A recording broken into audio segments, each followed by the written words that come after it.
Sure, yeah.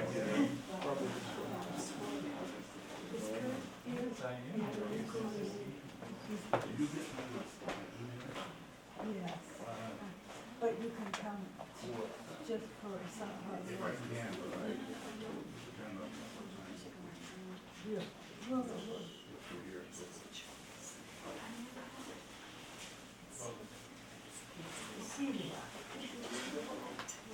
I know. You're just going to sit there and watch, make sure they do it right. All right.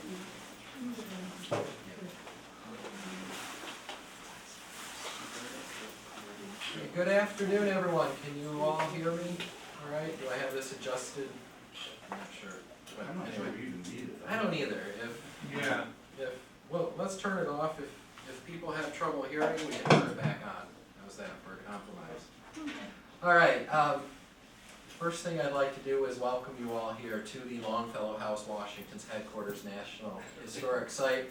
On behalf of the National Park Service, we're all very happy to see you here today, braving another rainy weekend. I'm not sure who we angered, but so far we're 2 for 2 for the summer festival and having to move inside. And I see they're predicting rain for next week too. So hopefully that won't be the case, but we shall see. Today is the first of our poetry events, and we're again happy to partner, as we have for many, many years, with the New England Poetry Club in bringing a variety of poets to the site to have them read. It's of course very appropriate since we're not far from the home of the most popular poet of the 19th century here in the United States, Henry Longfellow, and we're actually in his carriage house right now for today's program. So we're again happy to have you all here today, and we have a second special guest besides our featured reader today. We also are going to have another guest who will introduce him, and that is Kirk Atherton. He is an award-winning poet in his own right, and he and his wife are both on the board of directors for Boston National Poetry Month. Is that correct? Yeah. Festival. And so he is going to come up and share a few words about Mr. Shapiro for us. He is also representing today the New England Poetry Club. So if you join me in welcoming Kirk Atherton.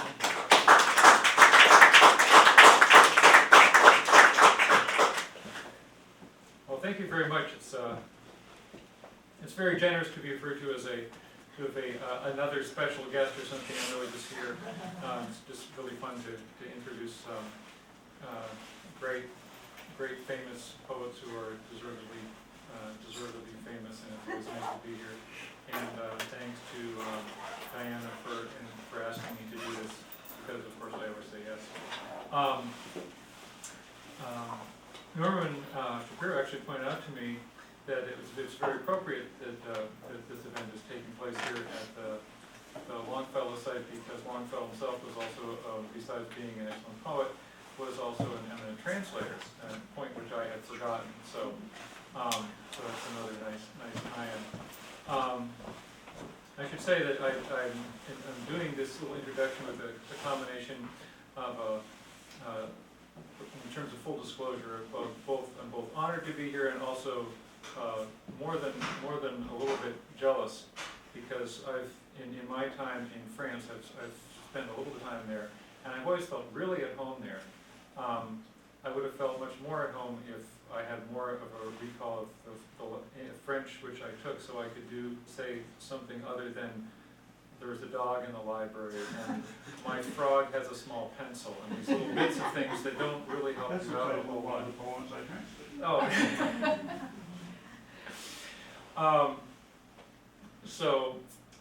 Given that, we'll get to the main event, and I should tell you all that Norman Shapiro, he's a professor of Romance languages at Wesleyan University, and he teaches courses in French theater, poetry,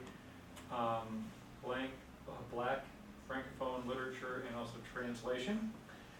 He also was telling me about his essentially pro bono work spent teaching and advising students, putting on plays, staging plays of translations that he's done. Here at Harvard, he's often can be found at Adam's house, where he is a much beloved fixture, according to everything I've read online.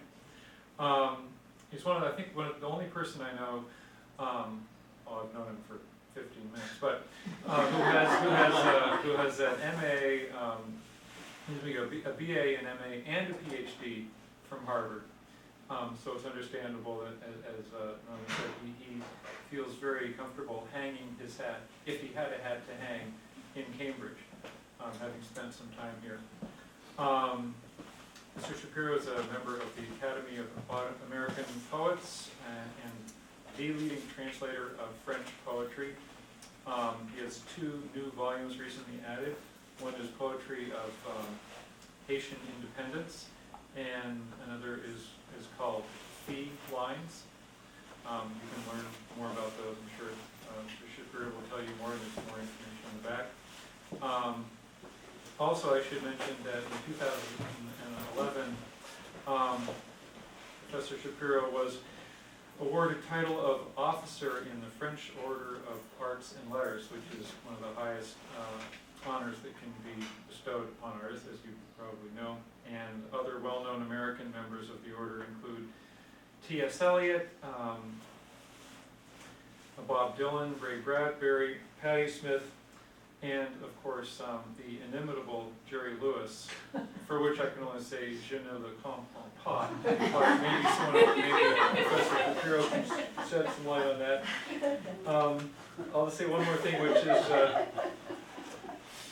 I came across earlier today a Harvard Crimson article a couple of years ago, in which a couple of Professor Shapiro's longtime friends described him as, quote, cultured, lovable, erudite, modest, charming, and a man about town, the kind of character that every professor should aspire to be. So, mesdames et messieurs, please welcome Professor Norman Shapiro.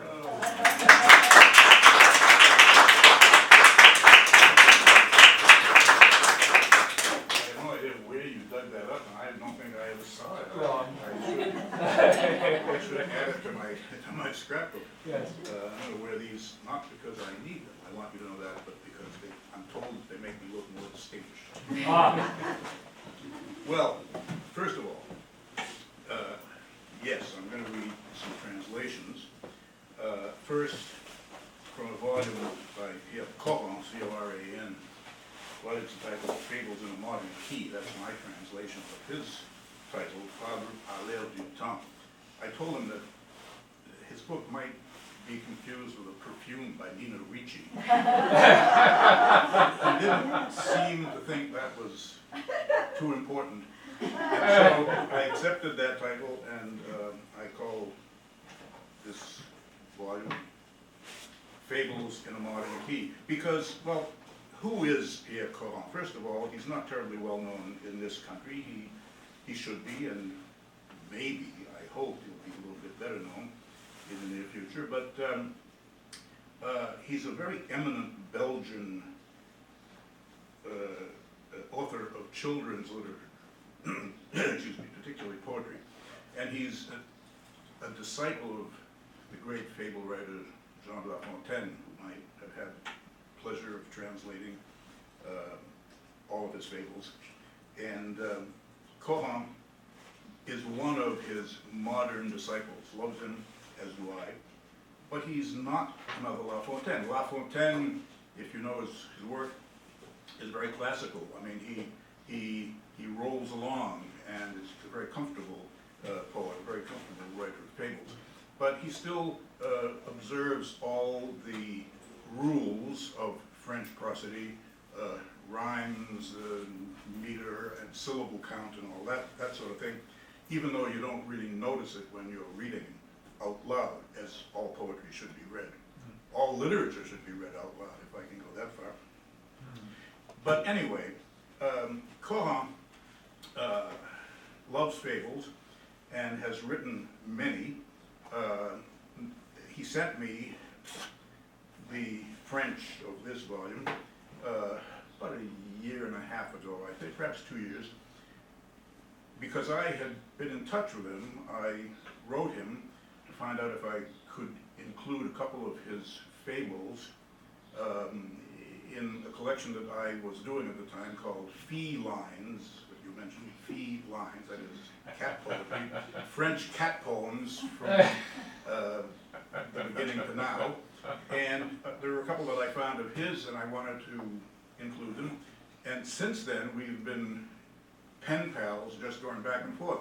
He's a charming person. He was born in 1934, so he's an octogenarian, still incredibly vital and works constantly. I thought that I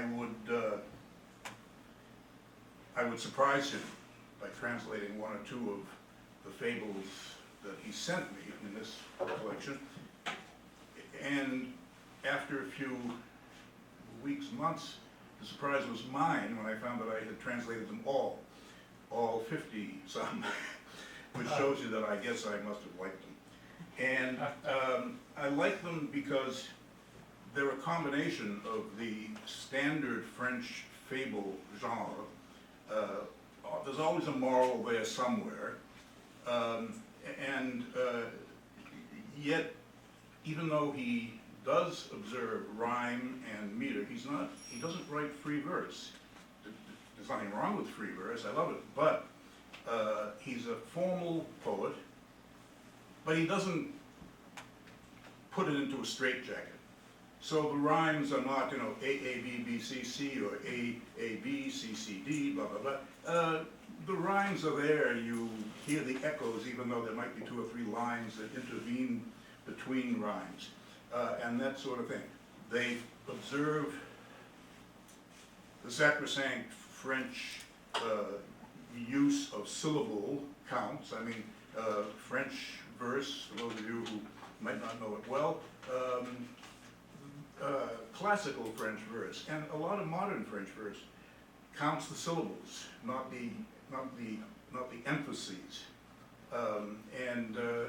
His poetry does the same thing. Occasionally, he lets it slip. I sent him a note a couple of days ago. I said, "Did you really mean to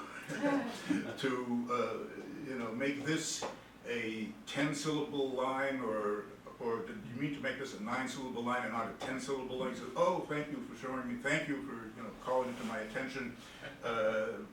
I appreciate it, and I didn't actually leave out a line," and he put it back, not from this collection, but from one that he sent me a couple of days ago, and which I've already started to work on. So I could say that I've translated his most recent work, but that's not true. I mean, this just happens to be the most recent one that I got at the time that I got it. Since then, he keeps turning them out, and I'll keep translating them as long as I can, though I'm not sure that I can translate the entirety of them. Anyway, I don't want to talk too much about him. I do want to talk about how I'm going to attack this large body of literature, large body of fables, and do so in a reasonable way. First of all, I don't really think that poetry readings, I don't want to say this, but I will. A poetry reading is very curious, because there's no poet or no poet or translator who can read to you as well as you can read to yourself. I mean, you read, you get the meaning of the poem and so forth, and when a person who simply happens to have written, or in this case translated it, is doing the vocalizing, it doesn't take the place of your own reading, and very often you don't necessarily understand everything, all the nuances, all the little details, when the poet himself or the translator himself or herself reads. So I invite you to tell me, stop, if I read something, and if it goes over your head, and I'll be happy to explain what I mean, what he meant, and so forth. And I hope you'll take that seriously, because I don't want these just to be, I don't want this just to be an exercise in virtuosity. I want you to understand what he's saying and how he is saying it. His poetry, as you will see from the few poems of his I'm going to read from this collection, are a mixture of, yes, modern, these are fables in a modern key, but that's not because they don't observe the French rules and conventions. They do, but with a certain latitude. They're modern because the subject matters, as you will see, always manage to introduce something that would have been totally out of place in the time of La Fontaine or Florian or any of the other great fable writers. So what I'm going to do is read a few of the more, quote, modern of his poems. You'll see why they are modern, I think, and then I will read a few of the poems that are simply nice poems with a nice, interesting, pleasant little moral that might not be so terribly modern after all, because he's not bound by any rules. He doesn't say, well, these are poems, okay, I call them, poems in a modern key, or poem l'air du temps, but I'm not, going to write anything that doesn't have a modern tinge to it. No, he does write things that just are nice. And first I will read a couple of poems that are definitely modern, and for reasons which I think you will have no difficulty in deducing. Here's one called The Mole and the Cow. Now, that's, a good fable title. If you've read La Fontaine, if you've read some other, all the fable writers since then, yes, there are lots of animals. Not all animals, there are also a lot of people and so forth, but here's the mole and the cow. A meadow mole there was, who thought it meet one night to leave her lair, surfing the internet. She bought herself a GPS, a pair of spectacles, a monstrous cow for cash, a real silk parasol, a hat, fine booties too. And now off she goes with her wherewithal. Ah, how fragrant the country round, how fair to her myopic eyes. This is a mole who spent most of her time on the ground. How fair to her myopic eyes. Thought she, how sweet, how worldly wise was I to quit my underground abode, ramble beneath the skies, bathed all in light. First time she's ever been out. But when she comes to town, no more encomiums to her surroundings. Foul the air, pollution, foul the air. Clumsy, the cow astraggle there, struggling against auto and truck, as passers-by jape, jibe, dumbstruck, staring at beast the likes of her. At length, our whole-bred voyageur, yielding to reason's worldliness, and to her trusty GPS, turned tail, chastened adventurer undone, gave cow specs, parasol, and all her cash-paid falderall. Cow, in a mood gently to chide her, mooed her moral to deride her. And the moral is, meadow ground suits mole, well, pray let her not wander round in search of better. So it's modern in terms of the story, the appurtenances thereto pertaining, but it's also a typical fable that has a moral. Here's another one of my favorites. The hippopotamus who would be a horse. When ignorant one has a whim, sometimes luck grants his wish to him. Now the story. A hippopotamus, young denizen of an amusement park, there were no amusement parks in La Fontaine's time, I don't know, or anybody, but he's modern. A hippopotamus, young denizen of an amusement park, dreamt that he was a horse, one doting on applause of devotees equestrian, hippodrome bound, or for another, who would proudly strut to regal retinue whenever he would shut his eyes in sleep.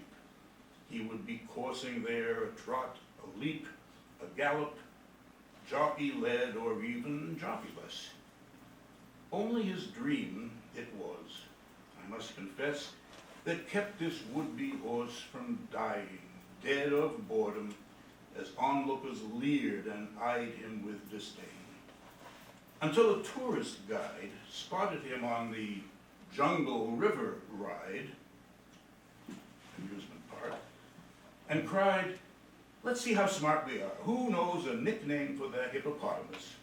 I do, a young miss, loud, brash, rose to the occasion and, vociferous, vowed that, quote, "In Africa the hippo goes under the name of river horse." The beast, most overjoyed to say the least, to many a bravo splashes and cavorts, sinking the boat.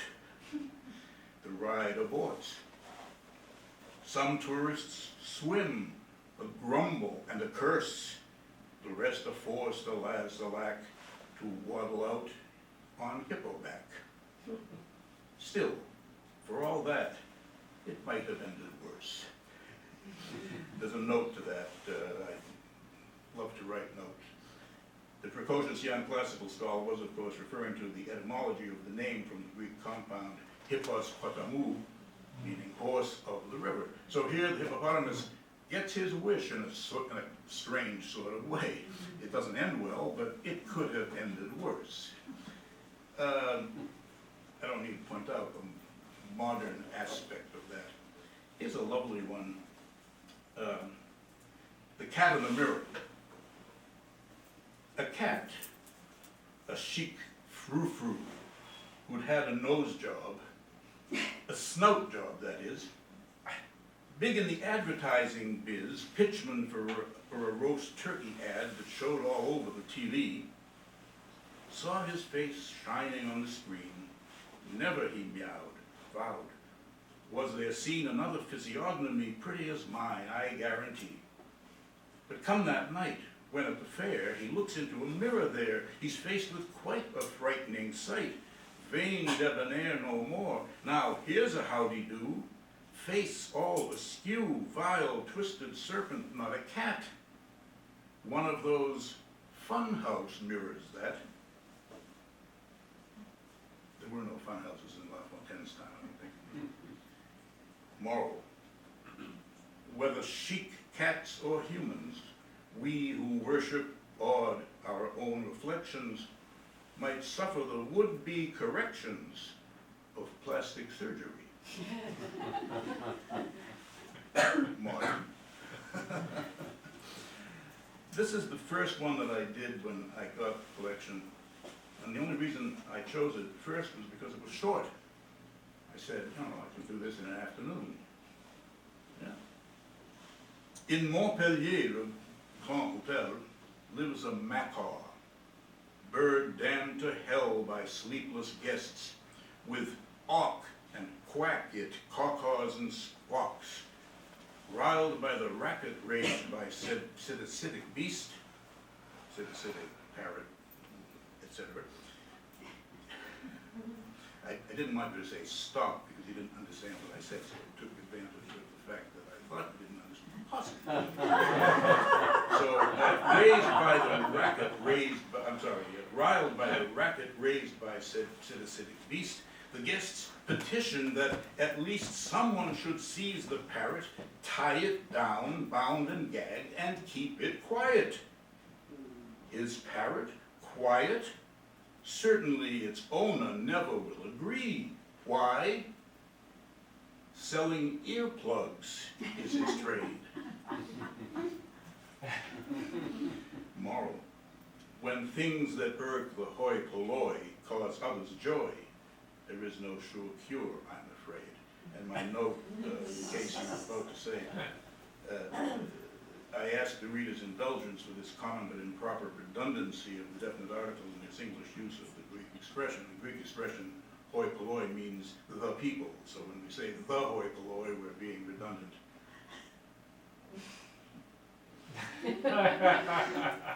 But we all say it. I mean, it's impossible to tell people not to do it. This is also a modern one. The wolf and the internet. A wolf, a hermit though quite up to date, deep in his lair, appeared distressed, obsessed by wolfdom's common fate, distraught, alas, to be not loved but feared. On his computer, no doubt stolen, he would surf day long. Sly Wolf, his Twitter name. In blog and email, keying constantly, he would defend his kind, quick to proclaim hateful and false those tales and fables that defame the wolf, and, giving tit for tat, would do his best to cleanse his race of shame. Many an internaut, intrigued, net surfers thought that Sly Wolf marked some very earth-concerned poet, some ecolo-luminary, and they, ad libitum, informed the press, TV, and all the company of animal befrienders and wildlife rights defenders. With just a few keyboard clicks now and then, Wolf, once much loathed, turned honest citizen. I know this apologue will be met with far fewer ayes than nays, but with flash drives and satellites these days, be the wolf pleasant chap or hermit rogue, it's worth the effort to poo-poo cliches. Do I have to point out that that's pretty modern? And yet the language follows the French style very closely, if not exactly. Still very, very close. I'll read just a couple more of these rather modern ones. The Explorer and the Lion. He bought a lion that he painted green and he decked out in mauve, whereat Explorer and said cat roamed the world roving free. When home he comes, worn out from gadding round about, no one spouts righteous awe to see his pupil feast on him and eat him raw. The lion that he traveled with all around, and the lion, when they get back home, eats him up. Distressed, distraught to see man's, some though, pity the beast. Distressed, distraught to see man's needless cruelty. Poor, hungry creature. Why, assassin on the sly, why kill him summarily? Animal rights, they cry, ranting bolder and bolder. Morality is in the eye of the beholder. Obviously, jab at the animal rights people. That doesn't mean he doesn't like animals, but it's a very modern stance. One or two more of these that are typically modern.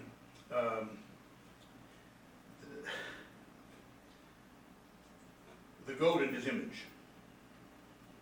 Wit matters more than image, though goat needed life to show him so.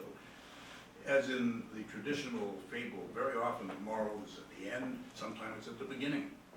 Sometimes there is no moral. A goat heard of a slimming diet, very low calorie. It would, thought he, be well for him to try it, for he was hopeful that it could impress his public. And when thus the said regime was duly done, the verdict was unanimous. A butt of all no more, each one agreed. And he decreed that he would make a documentary to publicize the regimen. Our glamorous goat decided then on a political career to battle both obesity and hunger. For people, I fear, are lazy and won't persevere to ply a middle course. Too fat, too thin. Now a celebrity, he attends cocktails, fete, whereat he gluts his fill, till once again his diet dead and gone, amen, once more a butterball he tops the scales.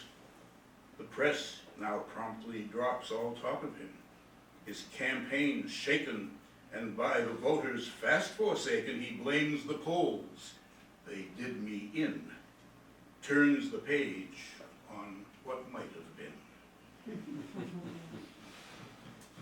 And, oh yeah, well, I think you'll like this one. I certainly hope so. The Falcon Diva. Bird of the falcon family, Petite Castro by name, she dreamed that she an opera star might be, a diva her admirers deemed unmatched, and who so peerless was that they esteemed with wild applause her every role. She would have gone on tour singing the magic flute. Well, one audition, whereupon 12 judges, one decision, mute ought she remain. Her cackling rasp, were she to sing Queen of the Night, would cause an opera house to gasp, agog, and gag, and faint with fright. Still, resolute, she'll not let spite dash her ambition. But that voice, now shrill, now crackling, hoarse, and croaky, gives her but one artistic choice. Yes, now she stars in karaoke.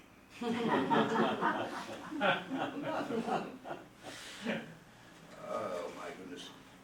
Here's one that, where it's the subject, where the subject deals with something we all see around us, street pollution and all that sort of thing. A highway ramp covered with all manner of filth spread here and there and crawling on the road. A pair, Weasel and Ferret, eye the sprawl of bottles, cans, and trash. Converse about the grimy, slimy slop.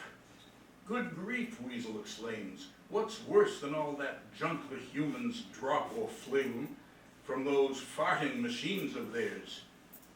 And knowing what he means, Ferret agrees. Foul, lazy lot, they think they're free to throw out what they please, almost, that is.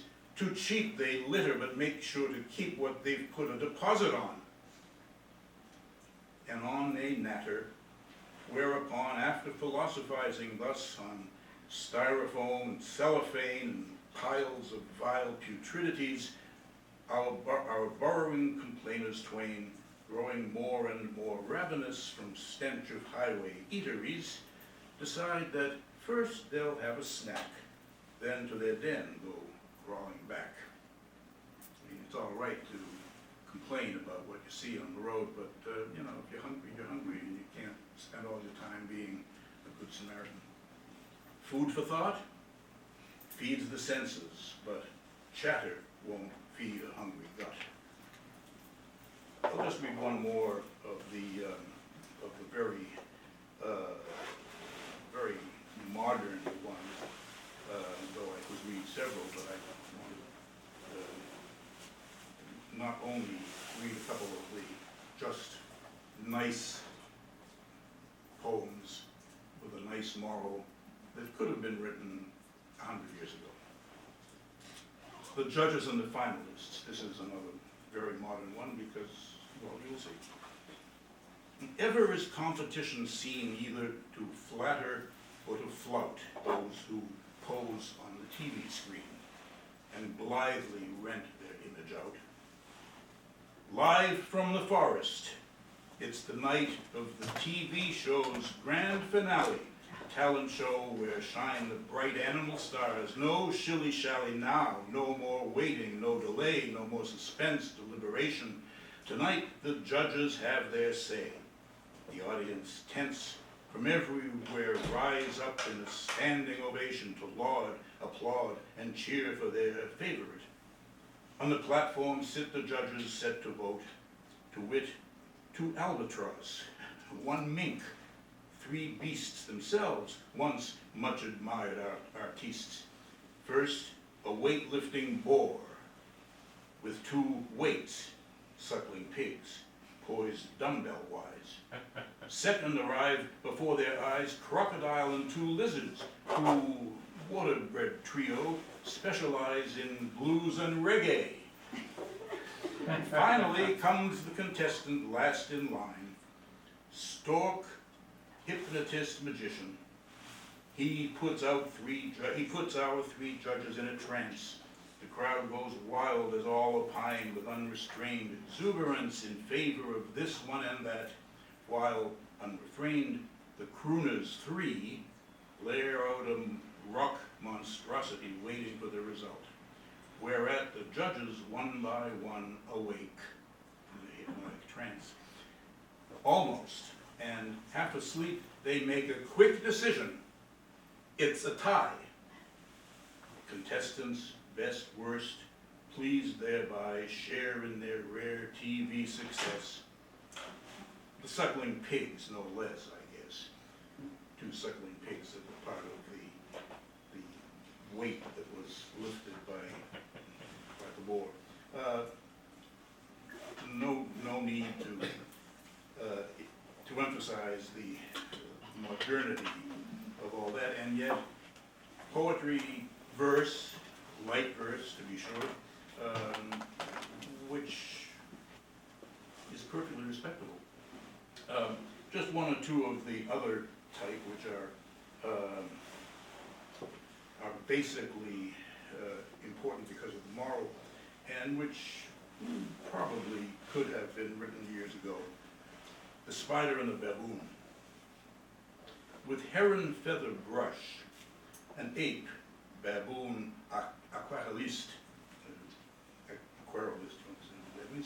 baboon, aquarellist, renowned, painter of many a fine landscape and such, was hailed the wide world round, feted, admired. Among the very best of artistes extraordinary, if one believes his catalogue, one night his public customary attends an opening all agog as usual with much blah blah blah, chic as can be, when suddenly a frantic shout blares out. Oh, up there, the ceiling, and they see a spider swinging side to side, skillfully, calmly occupied spinning her web. The exposition's shocked impresario, most nonplussed, abashed at this worst of seditions, calls for a broom. Cries he, we must sweep away that indignity on a night when we proudly fet genius and art and poetry. It is not right that we should let, etc. Whereat there rumbled tremolos of approval from the Shishi auditorium. At that, our baboon, the impresario, at that, our baboon, duly humbled, calls for a microphone. Says he, such indignation troubles me. You say we honor art. If true, behold the spider. How can you deny that my mere aquarelle bear not the slightest parallel to what she weaves? Scarce can I hold a candle to her art untold. Moments before, quick to deride her, the public, fickle weathervane, drinks toast on toast again, in honor of the artist spider. They had to see which way the wind was blowing. One more, again, these don't have GPSs and internet and all that, which is why I put them in a slightly different category. This is a buffalo at the opera. A buffalo had found his way into a theater where that day opera was on the bill of fare.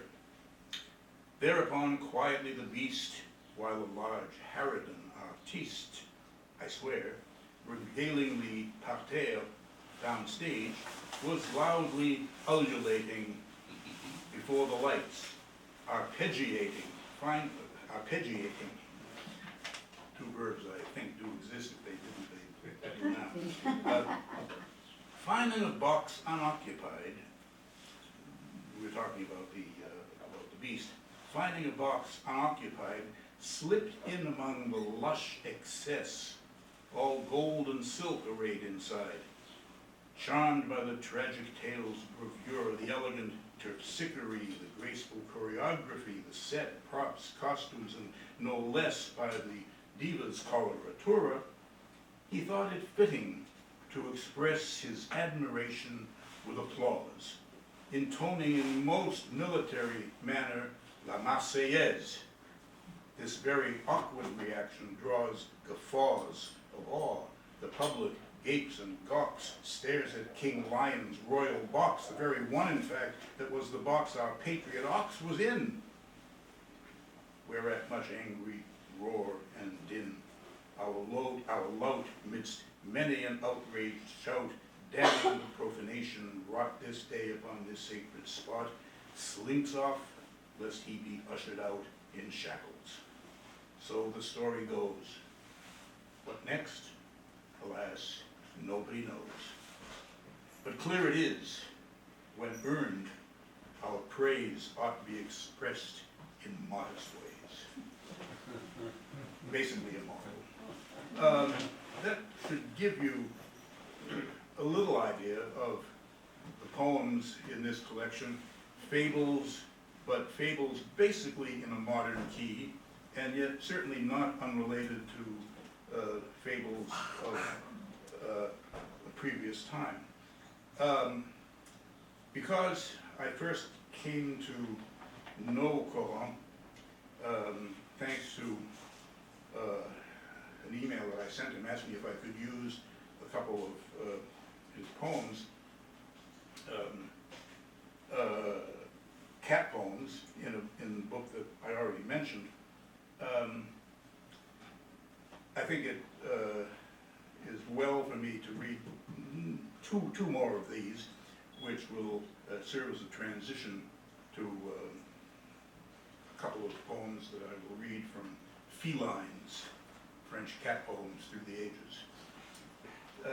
This one is called The Two Kittens, and I should point out to you that this book is incredibly well illustrated by a very talented female friend of mine, Olga Pastuchev, who has a knack for illustrating cats and lions and just everything. I convinced the publishers to put the illustrations in color, which they did, but said they never will again because it's the most expensive book they had to put out. However, it would have been unfair to have her illustrations in black and white. Two kittens met. One, usually an indoor cat, a stay-at-home, and one who called a hazel tree her dwelling. Now, when creatures roam the forest paths, as did these two that day, rare for the first at that, and seldom quit its habitat, it's only proper that they do the courteous thing, stop, have a chat. And so they did. Our household cat said that he wished that he might be a hazelnut, and make the tree his home, leaf hidden, sneer and tell squirrels, go hide your nuts in hell, at which the second said that he would be a puss, mustachioed like those one sees in man's abode, eyes flashing in the night. When they, sad to leave, turn and go their way, an owl who in the clearing had listened to what each had to say, hooted a cooing sigh. Egad, tomcats and men and hazelnuts, they're all the same, no ifs, no buts. Everyone has his dreams and yearns to be the one the other spurns. Not very modern, but a moral, lovely moral. And just one more, The Cat on the Moon. On the god Jupiter, on his stone skull, on his statue that is, gazing up at the moon, there sat perched a most sympathetic cat, meowing, Madame, distressed am I at your misfortune, for I see how you must turn, eternally, full face or profile, by the by, about the sun, set in the sky, motionless. You should simply say, an end to my travail, nay, enough. You could be satisfied to be the mistress of the tides, rising and its falling. Mutely the orb dispatches to the cat her seabird most preferred, whereat squawks messenger gull resolutely, do you forget, I wonder, that we, on our earthly habitat, thousands of years, morning and night, go wandering round as well, not one whit less about the selfsame sun? His words dizzy our feline, quite, who topples from Jupiter's skull to spite himself, flees God and gull, ignoring the distressing crisis, leaving the moon to her devices.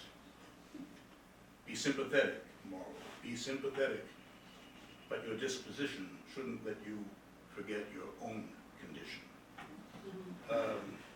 That's a taste for the kinds of poems in Pierre Corron's Fables on a Modern Key, Fables à l'air du temps.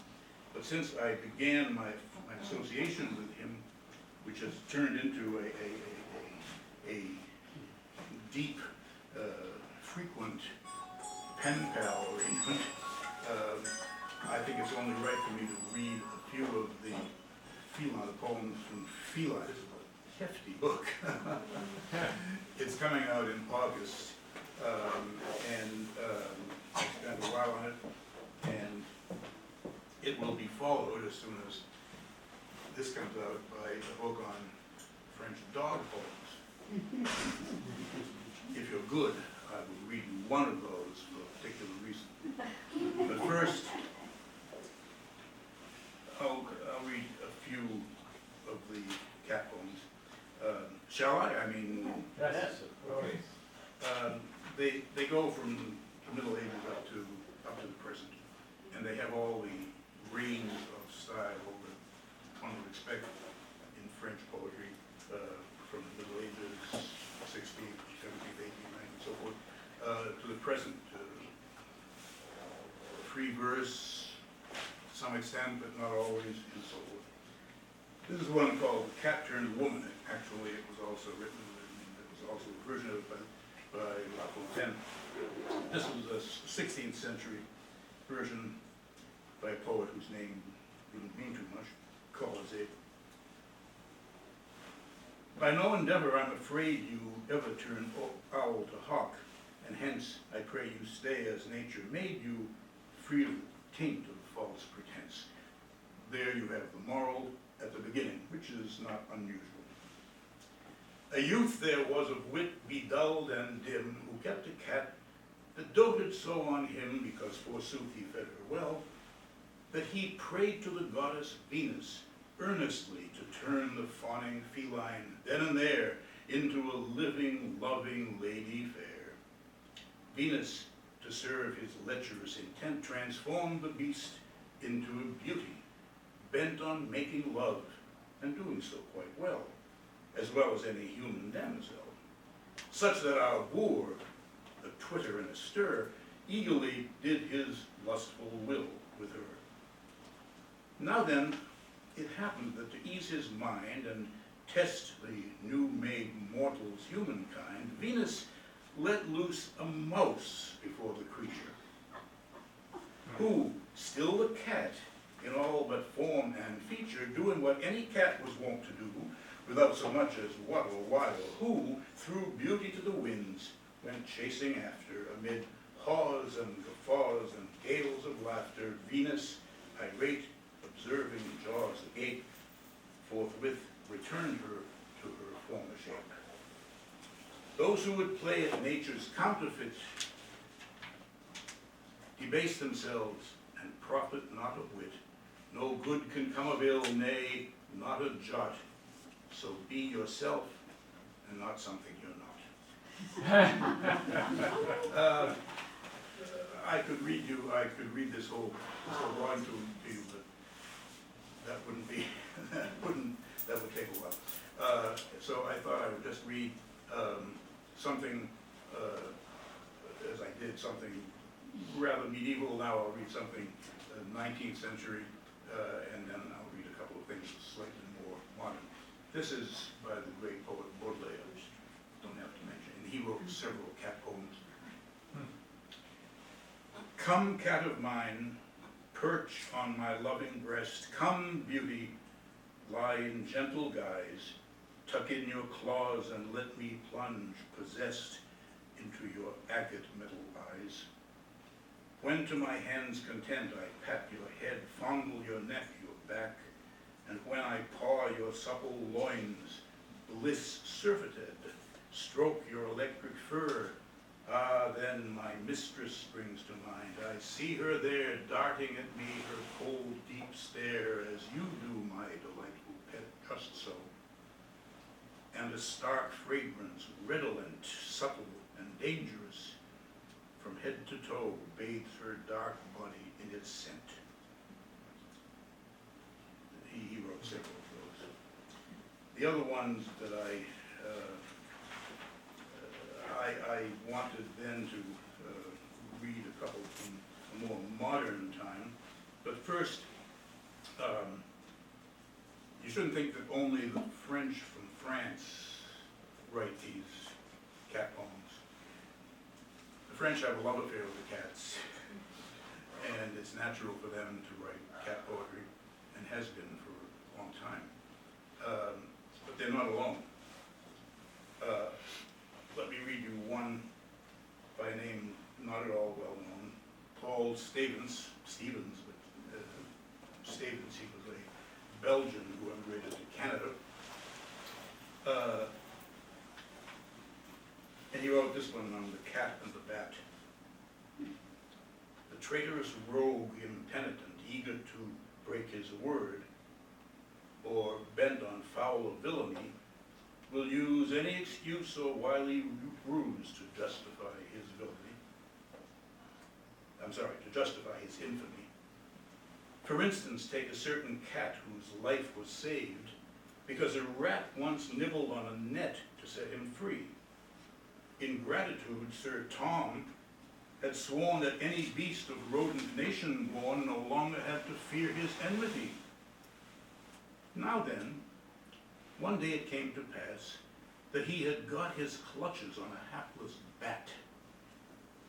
I'd spare you as a rat, so meowed our crafty sinner, but as a bird, you're going to be my dinner. So saying, he wrung his neck, and that was that.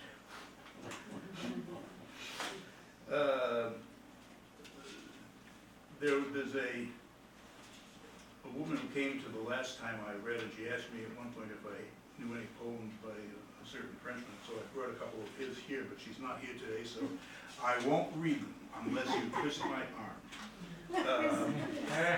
How hard? Well, I mean, it depends on the time. Here is, not only are non-France French, or people who write in France, but who write in French but not in France, not only are they represented here, but even non-French people. I would read you one poem by, of all people, if I have it here, if I can find it.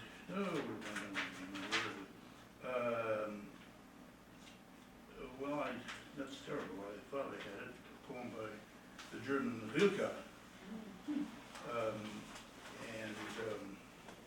thought I marked it out, and I don't want to take too much time.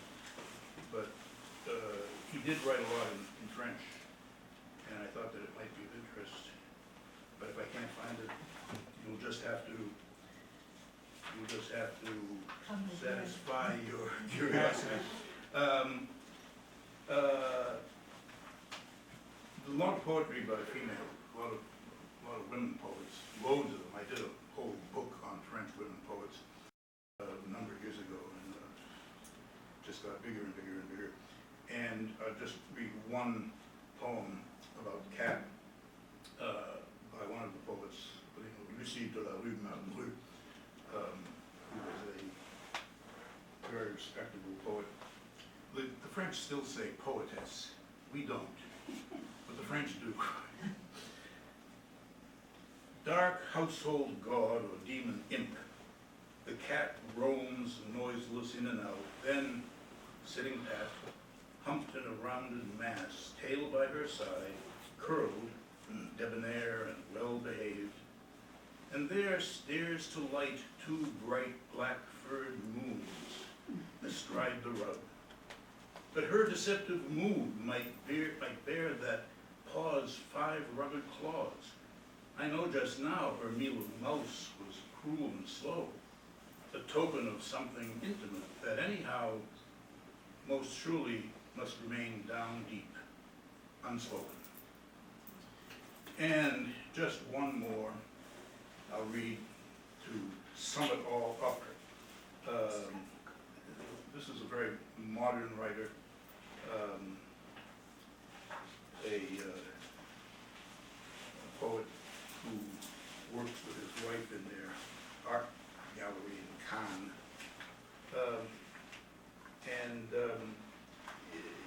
It sums up, it's the last of the collection. I think it sums up the whole collection rather nicely. It's modern at the same time. It does use rhyme in French.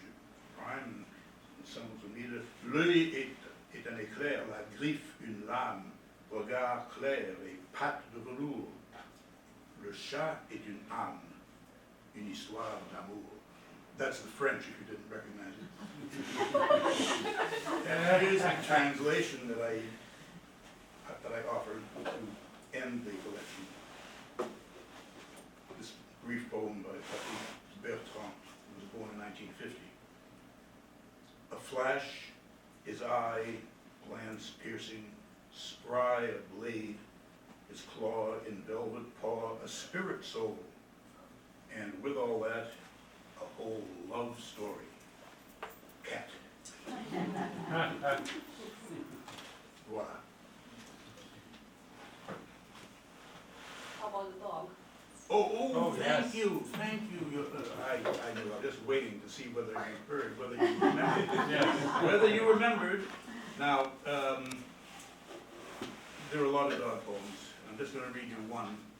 I'm not going to tell you who wrote it, but if you can tell me, if somebody can venture a guess, tell me who wrote this poem. It's a fable.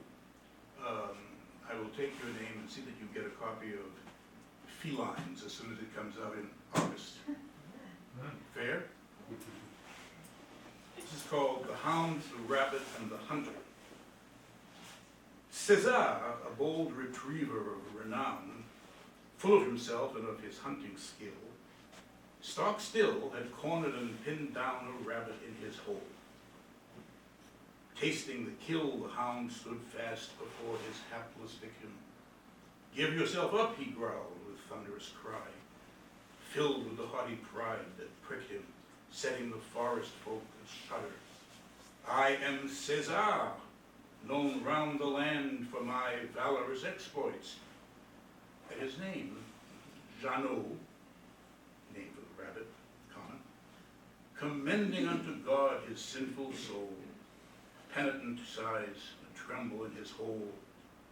"Brave mastiff Serenissimo, if I give up, what shall become of me?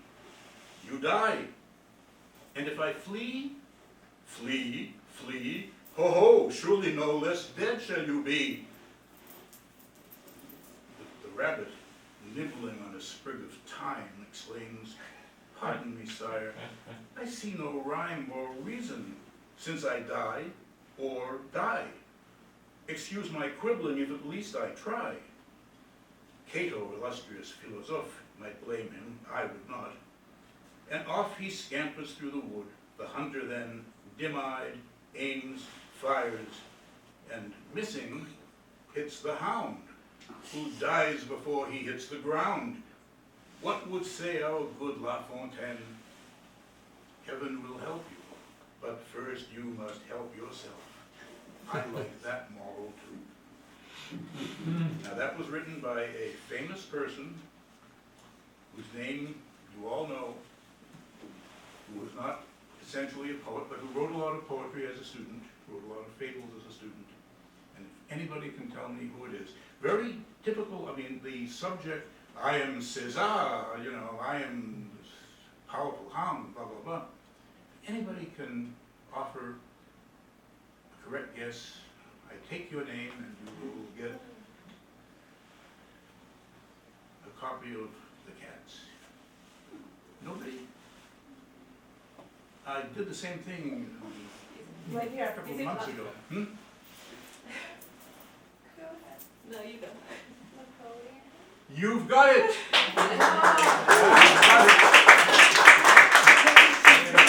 Napoleon Bonaparte, who wrote a lot of poetry, a lot of fables as a student. And that is one of them.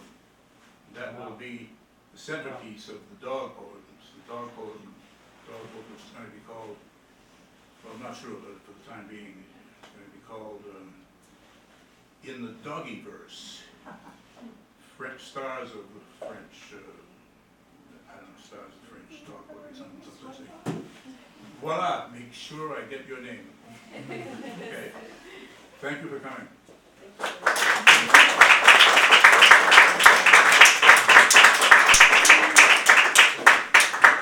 If anybody is interested, we do have the book in the visitor center, if you would like your own copy available for purchase.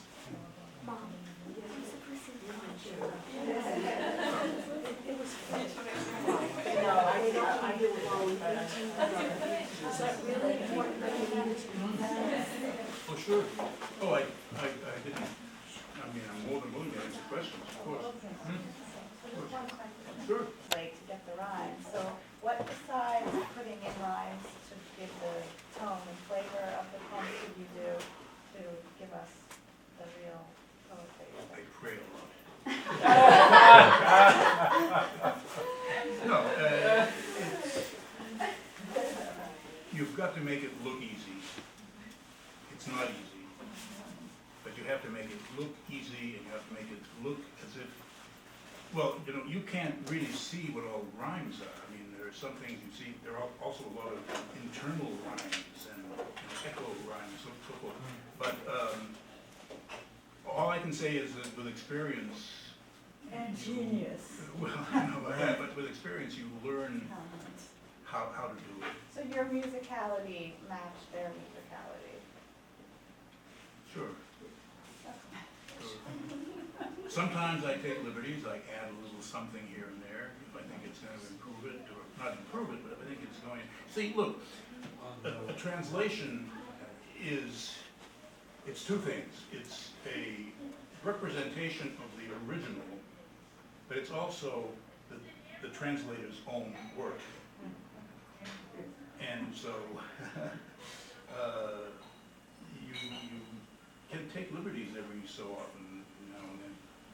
Doesn't mean that it's improving on the original, but this is your poem, which would not exist without the original. But it's not just a duplication of the original.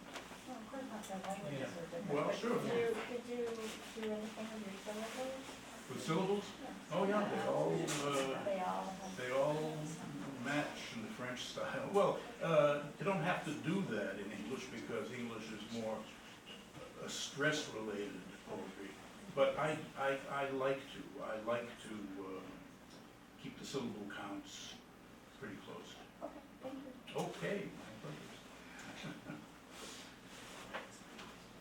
Any other questions? Any other questions? Again, thank you for braving the